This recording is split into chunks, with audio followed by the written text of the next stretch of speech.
Assalamualaikum warahmatullahi wabarakatuh. Ketemu lagi dengan Kak Devi. Kali ini kita akan membahas TPS pengetahuan kuantitatif. Tapi sebelum itu, bagi yang belum subscribe, silahkan subscribe ya. Oke guys, langsung saja kita ke soal nomor 1. Jika AB sama dengan 2 cm dan AD sama dengan akar 5 cm, maka luas layang-layang ABCD adalah... Nah, kalian coba pause videonya dan kerjakan soalnya. Oke, bagi yang sudah mengerjakan, kita langsung bahas bersama ya.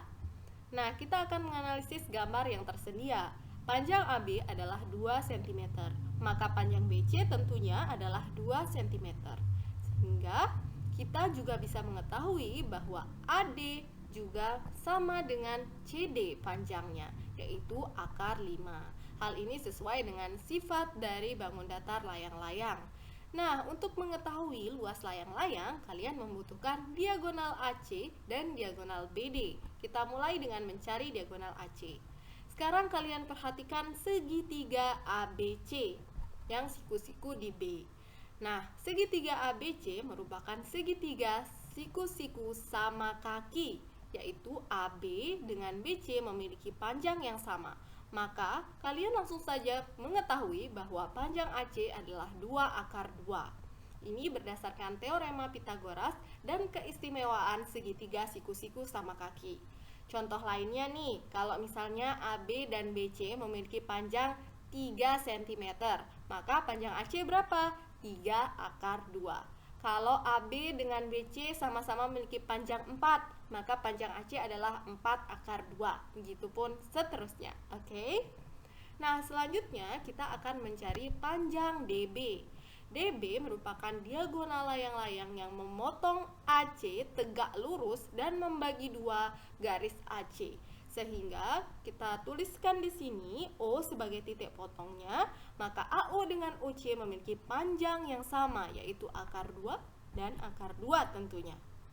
Selanjutnya, berdasarkan teorema Pitagoras, kalian bisa menggunakannya pada segitiga siku-siku COB dan kalian akan temukan OB sama dengan akar 2. Begitupun dengan DO. Panjang DO dapat dicari dengan memperhatikan segitiga siku-siku DOC. Kalian bisa mengkuadratkan akar 5, kemudian dikurangkan dengan kuadrat dari akar 2, hasilnya diakarkan sehingga diperoleh DO sama dengan akar 3 panjangnya. Nah, kita sudah memperoleh panjang AC yaitu 2 akar 2, panjang BD yaitu akar 3 ditambah akar 2. Lengkaplah diagonal-diagonal layang-layang kita ketahui panjangnya. Sehingga kita langsung saja masukkan ke rumus luas layang-layang. Seperti ini ya. Selanjutnya kita bisa langsung saja membagi penyebut dan pembilangnya dengan 2, sehingga kita coret langsung 2-nya. Kemudian kalian bisa langsung kali pelangi, akar 2 dikali akar 2 itu akar 4, akar 2 dikali akar 3 itu akar 6, kemudian dihubungkan dengan tanda penjumlahan sesuai dengan operasi pada pembilang yang di dalam kurung ya. Selanjutnya akar 4 adalah 2, sehingga hasilnya adalah 2 ditambah akar 6, dan tentunya jawabannya yang D. Nah, pertanyaannya, adakah cara yang lebih simpel?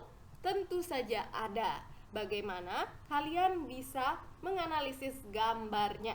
Kalian lihat, pada layang-layang ini tampak terdapat 2 segitiga yang dipisahkan oleh garis AC. Segitiga kecil yaitu ABC dan segitiga besar yaitu ACD. Tentunya luas segitiga ACD lebih dari luas segitiga ABC. Sekarang lihat segitiga ABC yang merupakan segitiga siku-siku memiliki alas dan tinggi 2 dan 2, sehingga luasnya adalah 2 dikali 2 dibagi 2. 4 dibagi 2 hasilnya adalah 2. Nah, tentunya luas segitiga ACD atau segitiga besar akan lebih dari 2. Maka luas layang-layang akan lebih dari 4. Karena 2 sebagai luas dari segitiga kecil ditambahkan dengan suatu bilangan yang mewakili luas segitiga besar yang lebih dari 2. Ketika ditambahkan maka akan menghasilkan suatu bilangan yang lebih dari 4. Kita cek jawaban A. 3/2 akar 2. Berdasarkan sifat eksponen yang telah kita pelajari sebelumnya, ketika 3/2 dimasukkan ke dalam akar, maka akan berubah menjadi 9/4. Sehingga kita mengetahui jawaban A sama dengan akar dari 9/4 dikali 2. Kemudian kalian bisa langsung bagi seperti ini sehingga diperoleh akar dari 9/2. 9/2 adalah 4,5. Akar dari 4,5 adalah 2, sekian. Nah, hal ini menunjukkan jawaban A sudah salah ya, karena luas layang-layang berdasarkan gambar yang telah kita analisis lebih besar dari 4. Kemudian kita tahu bahwa jawaban B juga salah, karena akar 5 tentunya tidak lebih dari akar 16 atau 4 ya. Sehingga kita tahu jawaban B salah. Jawaban C dan E tentunya sudah kelihatan salahnya ya, jadi kita tidak perlu memperhatikannya lagi. Nah, sehingga jawaban yang tepat hanya jawaban yang D, yaitu 2 sebagai luas segitiga kecil ditambahkan dengan akar 6, di mana akar 6 tentunya lebih dari akar 4, di mana akar 4 sendiri adalah 2. Sehingga begitulah cara kita menganalisis tanpa mengoret dan menemukan jawabannya.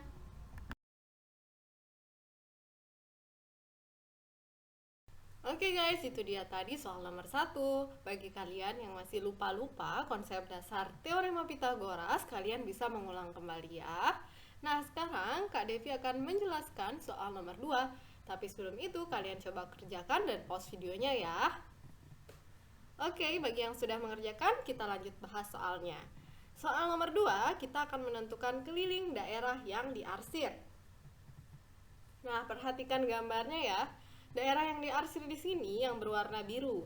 Nah, kita akan mencoba mengelilingi daerah yang diarsir ini. Oke, kita coba gambar kelilingnya dengan warna garis merah ya. Oke, ini keliling yang pertama, yang kedua, ketiga, keempat, dan kelima. Nah, itu dia keliling dari daerah yang diarsir. Jadi, kalian tinggal jumlahkan ruas garis dan ruas kurva yang terbentuk dari daerah yang diarsir. Sekarang pada garis pertama itu 4A ya. Kemudian pada garis yang kedua yang di atas juga 4A, yang ketiga juga 4A. Selanjutnya kita lihat pada daerah yang berwarna putih itu adalah bagian dari lingkaran. Nah, Kak Devi buat garis bantu tadi yang ini. Nah, itu terlihat bagian yang putih dan bagian yang biru yang dibatasi oleh kurva itu adalah 1/4 lingkaran.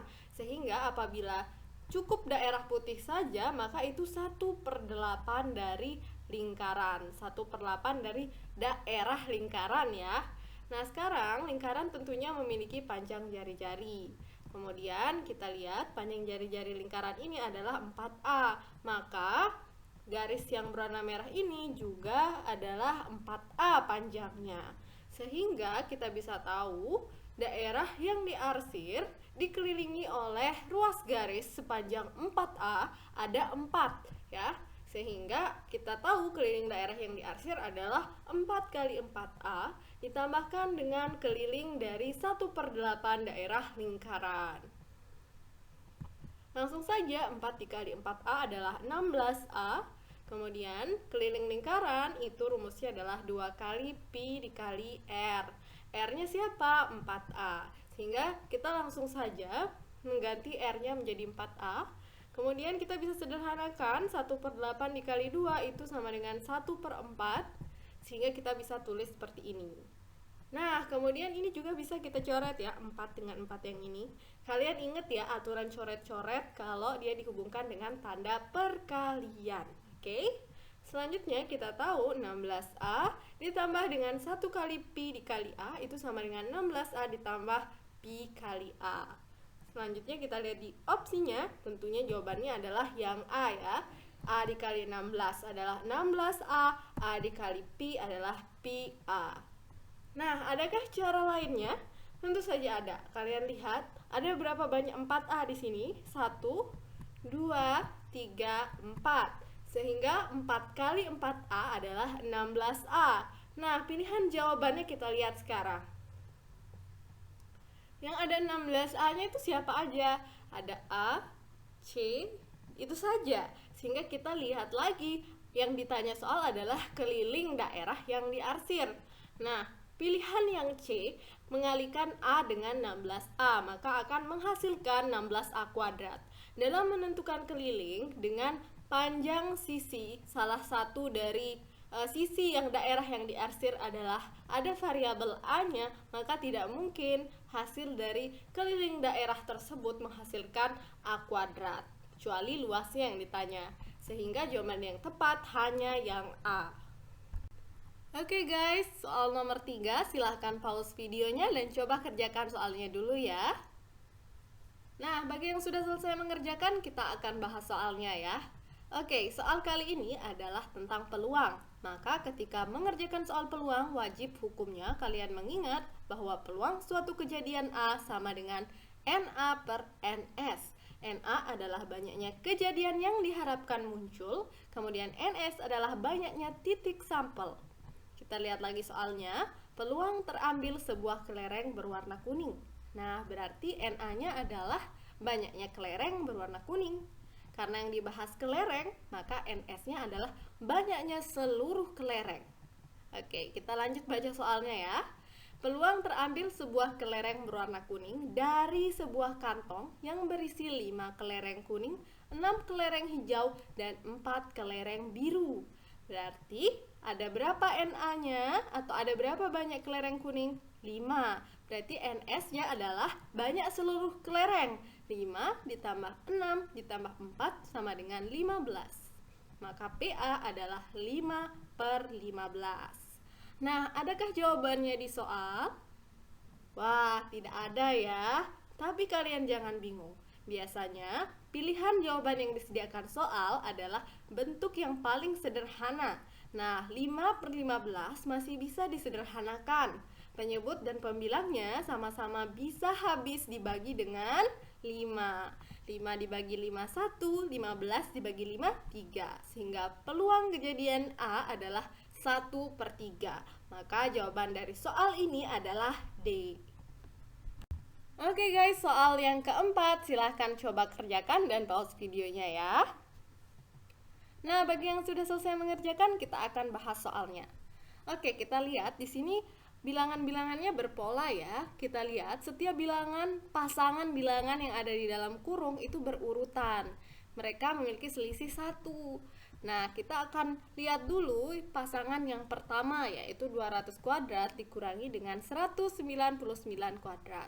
Sebelum menggunakan Jutsu Smart, Kak Devi akan mengingatkan kalian salah satu konsep pemfaktoran, yaitu apabila A kuadrat dikurang B kuadrat, maka bisa difaktorkan menjadi A tambah B dikalikan dengan A dikurang B. Nah, pada soal ini yang Kak Devi lingkari itu A-nya adalah 200, B-nya adalah 199. Sehingga kita bisa tulis seperti ini. Nah, 200 ditambah 199 berapa? 399. Kemudian 200 dikurang 199 adalah 1. Maka hasilnya adalah 399.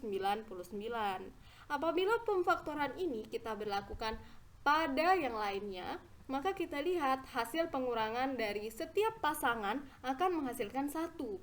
Ya, contohnya yang pertama tadi 200 dengan 199 dikurangi hasilnya 1 ya. Nah, begitupun dengan pasangan yang ini. Apabila kita faktorkan menjadi 198 ditambah 197 dikalikan dengan 198 dikurang 197, maka akan menghasilkan penjumlahan dari 198 ditambah 197 dikalikan dengan 1. Begitupun dengan suku lainnya. Sehingga soal ini dapat ditulis seperti ini ya. Nah, ini merupakan deret apa? Deret aritmatika. SN-nya bukan UN. Nah, coba kalian cari dengan rumus SN, oke? Nah, Kak Devi akan langsung bahas Jutsu Smart-nya dan bandingkan dengan penggunaan SN ya. Nah, penggunaan Jutsu Smart ini harus memperhatikan polanya.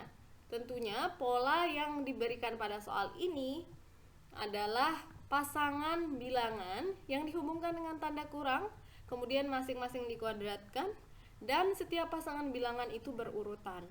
Misalnya pasangan yang pertama 200 dengan 199, Maka pasangan yang kedua adalah 198 dengan 197 dan seterusnya. Nah, rumusnya apa? N dikali N tambah 1 per 2. Rumus Cutsut Smart ini merupakan hasil penurunan rumus SN deret aritmatika ya. Nah, N di sini adalah angka terbesar, di mana pada soal adalah 200. Kita langsung saja substitusikan seperti ini. Kemudian kita bisa bagi 200 dengan 2 menghasilkan 100. Kemudian 100 kita kalikan 201 dan hasilnya adalah 20.100. Sehingga jawabannya adalah yang A. Oke, ini soal terakhir ya adik-adik. Coba kalian kerjakan soalnya dan pause videonya ya.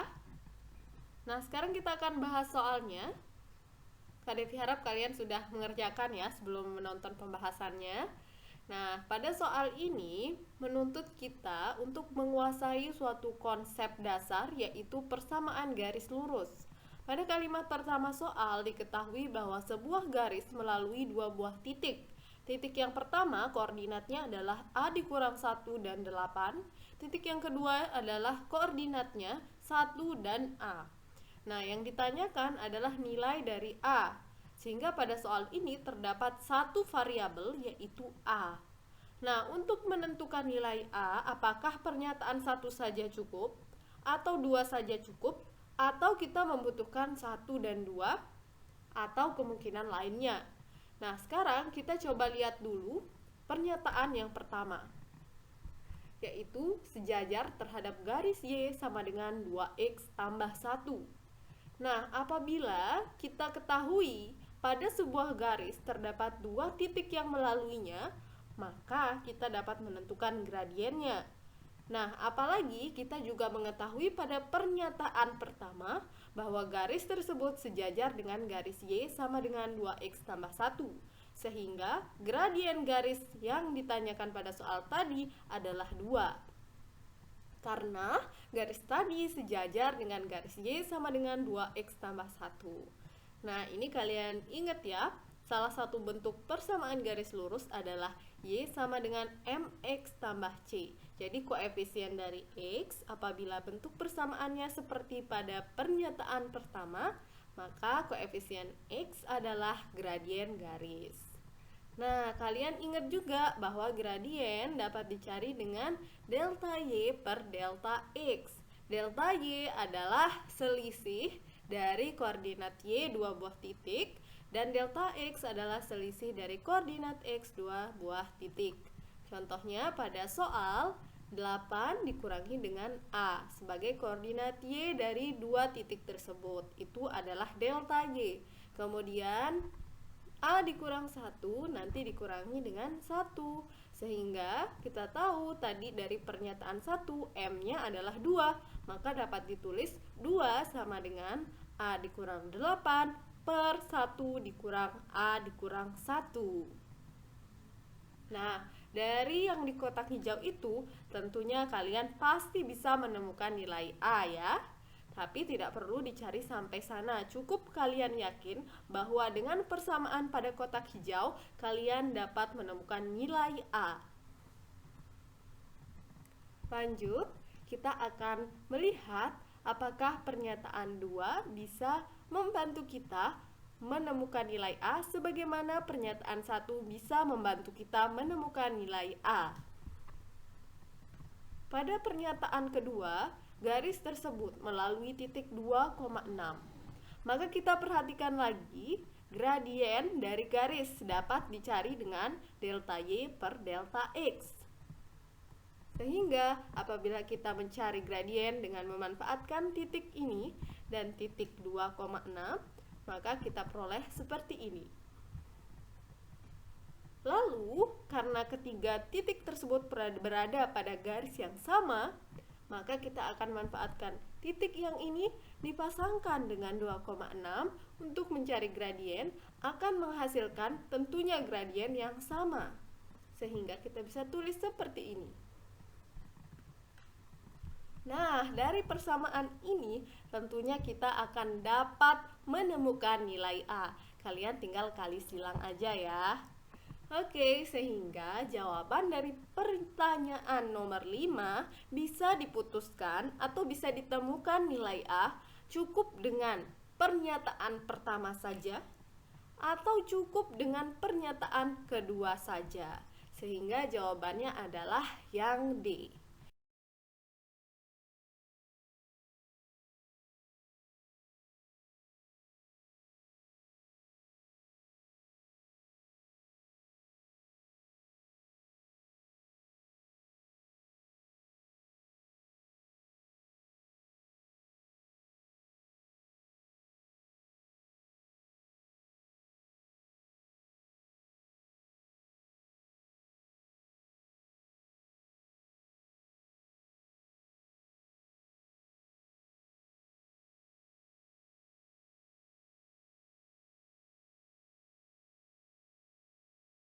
Oke adik-adik, itu dia tadi 5 soal yang telah kita bahas bersama ya. Nah, sekarang adik-adik bisa menguji pemahaman adik-adik dengan mengerjakan latihan soal. Kak Devi berikan ada 3 soal. Pada tampilan kali ini kalian bisa mengerjakan 2 soal dulu, kemudian kalian bisa jawab di kolom komentar dan nanti Kak Devi akan periksa jawaban kalian ya.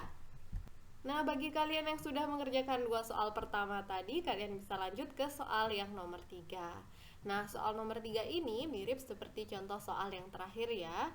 Jadi, Kak Devi mau ingetin lagi, soal-soal seperti ini hanya membutuhkan pemahaman konsep dasar yang kuat. Nah, kalau soal nomor 5 tadi hanya ada satu variabel, yaitu variabel A. Nah, hanya membutuhkan pernyataan satu saja atau dua saja. Nah, kalau ada 3 variabel, gimana? Kalian harus mengingat konsep dasar sistem persamaan linier 3 variabel. Kalau ada 3 variabel, maka membutuhkan berapa persamaan? Oke, kalian jawab di kolom komentar ya untuk soal nomor 1, 2, dan 3. Oke guys, thank you for watching. Bagi yang belum subscribe, Kak Devi harap kalian subscribe ya. Dan jangan lupa untuk share ke teman-teman kalian supaya lebih banyak lagi orang-orang yang dapat belajar dari channel ini. Sekian, Assalamualaikum warahmatullahi wabarakatuh.